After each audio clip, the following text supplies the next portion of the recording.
Okay, isang mapagpalang araw muli at welcome. Magandang araw, magandang gabi, magandang umaga, magandang tanghali sa lahat ng OFW na nasa iba't ibang panig ng mundo.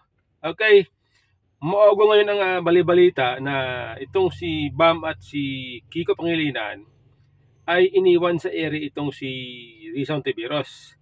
Kasi itong si Rizon Tiberos ay gustong bumuo ng majority block sa Senado.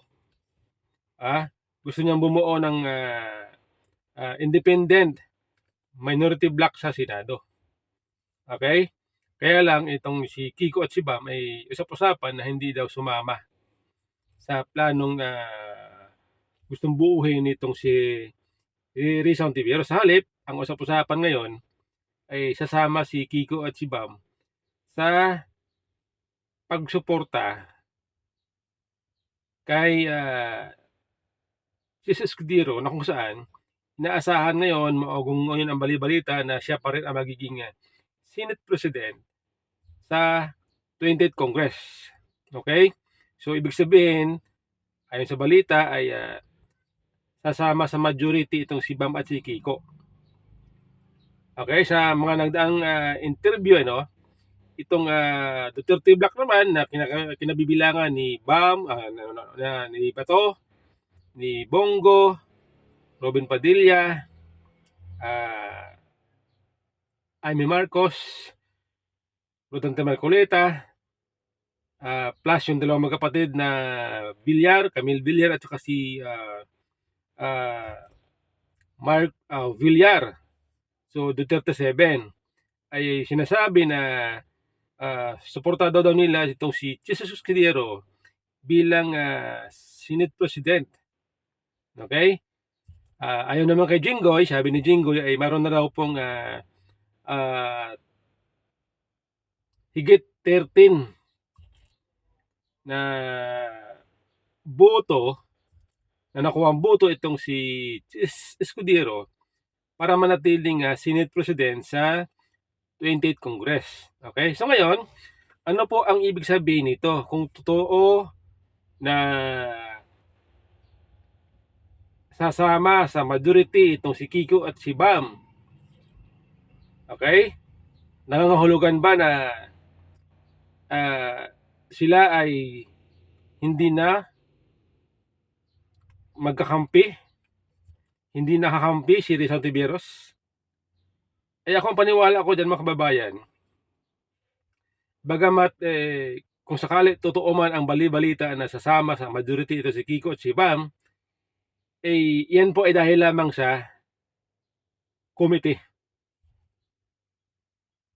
Dahil lamang sa committee. Okay? Kasi nga, ang tinatarget na committee nitong si Bam ay ang education at si Kiko naman ay ang agriculture. Malalaking committee po yan. Okay? Tandaan natin na ito si Bam Aquino, ang kanyang advocacy ay para sa education. At si Kiko naman ay agriculture. Paano daw pababain, pagandahin ang agriculture, pababain ang presyo ng bilihin, ang bigas. Yan daw ang gustong tutukan ni Kiko. Okay? So ngayon, mga kababayan na, babasahin ko lang itong paliwanag ni Kiko ayon sa mga interview ng media. Sabi niya dito naniniwala ako na ang pinakamalaking laban natin ay laban sa gutom, corruption, at kahirapan. This is a fight I've been faced since I was student leader, and it is fight I will never abandon. Okay? So yan po ang kanyang sinabi nito mga nakaraan, no? Kasi nga daw ay dahil sa mga balibalita na sila po ay hindi sasama kay Rizal Tiberos, sila ngayon ay binabatikos ng mga campings na kanilang mga supporter. Okay? Ito pa, sabi ni Kiko nag-uusap at mag-uusap pa rin kami ni Risa at Bam kung ano man ang magiging official at final na pasya na sa Senado sa July 28, maninindigan pa rin tayo ng puspusan para pawiin ang gutom para sa magsasaka at mangingisda at para sa mga mababang presyo ng bigas at pagkain. At alam ko sa usapin ng labanan ng gutom, nagkakaisa kaming tatlo. O yan ha. Okay? Ngayon, meron kasing nagsasabi o nagtatanong dahil nga balibalita na sasama sa majority itong dalawang senador, may nagtatanong, sila kaya ay sasama na? Sila kaya ay Duterte supporter na? Malabo po yan. Malabo po yan, okay? Ako ang paniwala ko dahil nga ang sa akin palagay, kaya sila sasama sa majority dahil lamang sa committee. Pero sila po ay manatiling anti-Duterte, sila po ay manatiling anti-Marcos. Okay? Ganun po yan. Pagdating po, halimbawa sa impeachment, kung sakali matuloy ang impeachment laban kay BP Sara, o ang trial laban kay BP Sara, naniniwala ako na itong mga ito, pagdating sa mga botohan, boboto yan pabor na matanggal si BP Sara. Boboto yan na pabor, ituloy ang trial. Okay? Yan po aking paniniwala. Okay? Kaya hindi pa ako naniniwala dun sa mga nagsasabi, mga nagtatanong, na Duterte na ba sila? Okay? Tandaan ninyo mga kababayan na, itong nagdaang eleksyon, ikinampanya ni Rizal Tiberos itong si Kiko at si Bam. Ikinampanya rin ni Chis Escudero, inendorso rin ni Chis Escudero itong si Kiko at si Bam. Okay? Okay? Ngayon, dahil nakita ni Kiko at ni Bam na dahil pareho silang inendorso ni Kiko o ni Chis Escudero, ni Rizal Tiberos, kung hindi sila susuporta kay Chis Escudero, kung hindi sila sasama sa majority, kaya maaring sasama din ang loob ni Kiko ni Chis sa kanila dahil sila po ay inendorso rin nung nagdaang eleksyon at hindi nila makukuha ang committee na gusto nila. Okay? Kaya hito sila ngayon. Sasama sila sa majority. Ang problema hindi dito okay, ang problema dito ngayon, dahil nga siyempre mayroong pro Duterte, may pro Marcos sa majority. Okay? Sino ba yan ng pro Marcos? Tulfo, ang Tulfo brother. Pro Marcos yun Si Erwin saka si Rapi Tulfo. Pro Marcos yan. Okay? Ngayon, ilabo-labo sila dyan. Iniisip natin na kahit sila ay majority, hindi po sila magiging pagdating sa mga desisyon pagdating sa mga botohan, pagdating sa impeachment, hindi po sila magiging solid. Okay, hindi po sila magiging solid. Dahil sa majority po, mayroong tatlong faction dyan. Duterte Black, Marcos, Alay, at Pinklawan. Labo-labo ngayon. Okay? Kaya ang tanong natin, bakit pumayag itong Duterte Black na ang suportahan nila ay si Escudero? Doon ako ngayon nagtataka. Kasi alam naman nila, masking si Bato, sinabi nung nakaraan, alam nila na itong si Escudero ay close sa mga Marcos, close sa Malacanang. Di ba? Okay? Pero sabi ni Bato, kahit alam nila na itong si Escudero ay malapit sa Malacanang, pero suportado nila bilang susunod o manatili sa pagka-Senate President. Dahil, sabi ni Bato ay open chess Wala sa sa kanya yung favoritism kumbaga. Okay? Sa akin tingin, baka nakalimutan ni Bato na nitong 19th Congress, ay may mga resolution, itong mga senador na siya na lang eh. Meron siya sinulong na resolution para mag-imbestiga, pero ang nangyari, inipit-ipit ni Cheese. Okay, inipit-ipit. Kumbaga dumaan sa butas ng karayom bago na aprubahan itong kanyang resolution para mag-imbestiga doon sa patungkol doon sa war on drugs. Di ba nagkaroon po ng alitan o kaguluhan doon sa Quadcom kung saan itong isang police colonel na si pangalan nito, yung puti ng buhok, nakalimutan ko na kinuntem ng Quadcom, Grijaldo. Okay? Nag-file noon ng resolution si Bato para mag-imbestiga sa Senado. Ang problema, natagalan, inipit-ipit kasi ni Cheese. Tapos itong latest investigation ng Senado, na nag-imbestiga si Amy Marcos, ay tandaan natin na doon sa investigasyon, mayroon na contempt doon. Si Lacanilaw ba yun? Lacanilaw. Kinontempt ng committee ni Amy Marcos. Ang nangyari, ay hindi pinirmahan ni Cheese ang contempt order.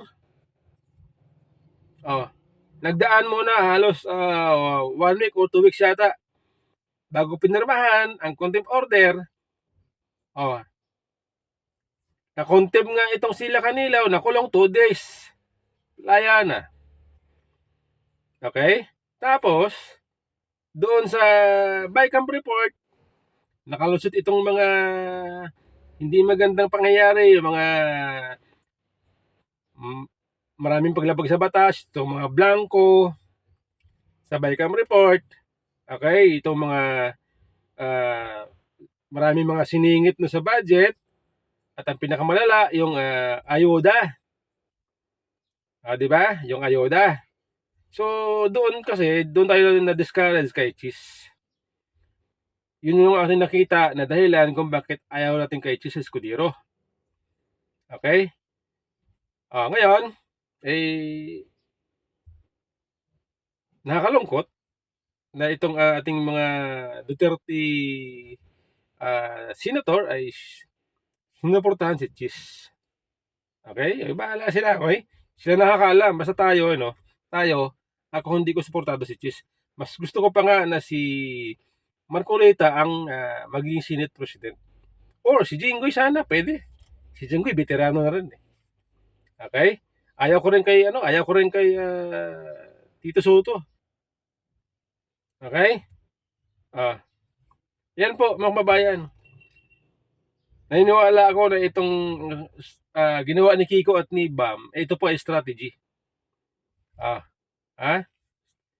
Malamang nag-uusap-usap ang mga yan. Ito mga dilawan na mga kakampi nila, alam na nila yan ang plano ni Kiko at ni Bam. Kaya nga ito sabi ni Leserda, sabi ni Leserda dito, okay? Sabi niya,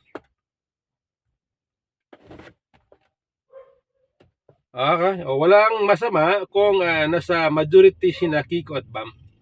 So, ibig sabihin, alam nila ang plano. Alam nila ang plano ni Bam at ni Kiko. Alam nila. Kasi kung itong mga ito, Leserda, isa pong diehard na yan. Isang diehard na dilawan, pinglawan. Okay? Pero para sa kanya, wala daw masama. Kasi alam nila ang plano. Okay?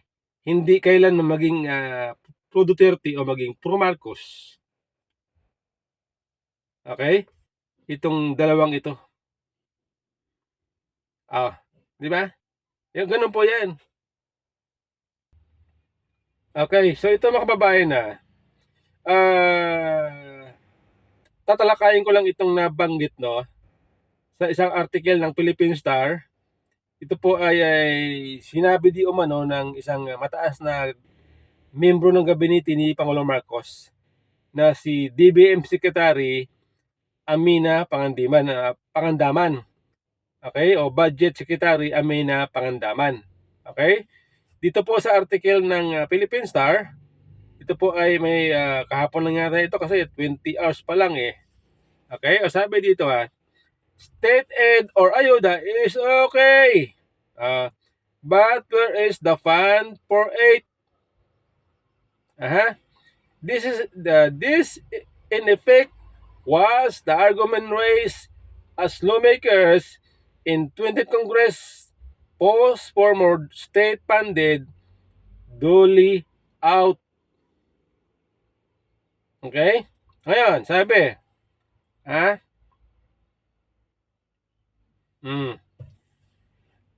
Budget Secretary Amina Pangandaman said prioritization and stability must be considered amid the government limited fiscal space. Okay, ibig sabihin, dapat daw ang mga priority and sustainability ay i-consider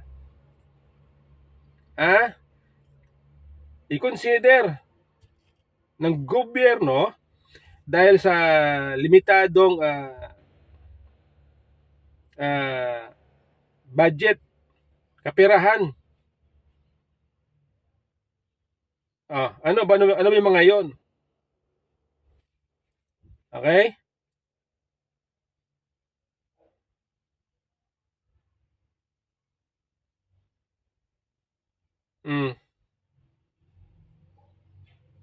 Ano yung mga yon? At tinutukoy niya.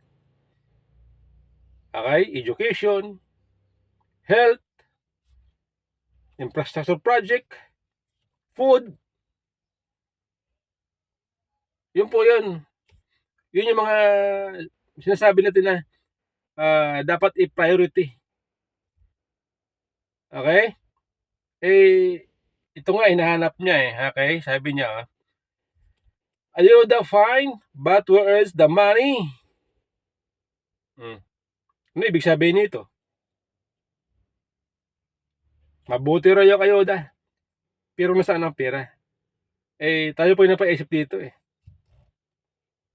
Wala kang budget Diba? Wala kang budget Mag-aayuda pa kayo. Diba? Puro nga kayo utang, mag-aayuda pa kayo. Bakit hindi nyo i-priority? Ulitin ko, pagkain, education, kalusugan,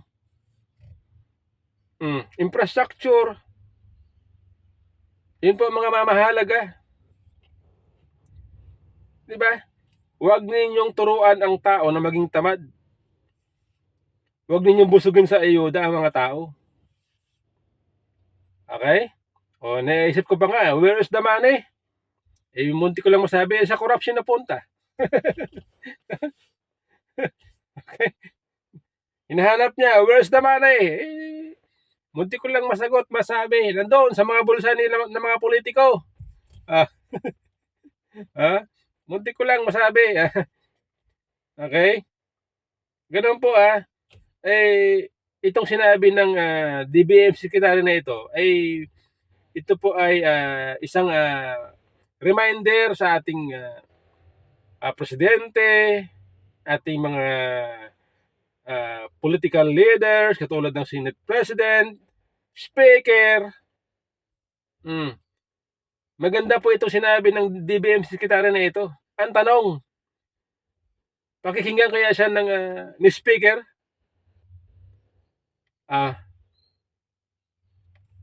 Makikinig kaya sa kanya si Speaker? Di ba? Lalo't at parating na ang 2020 election. Di ba?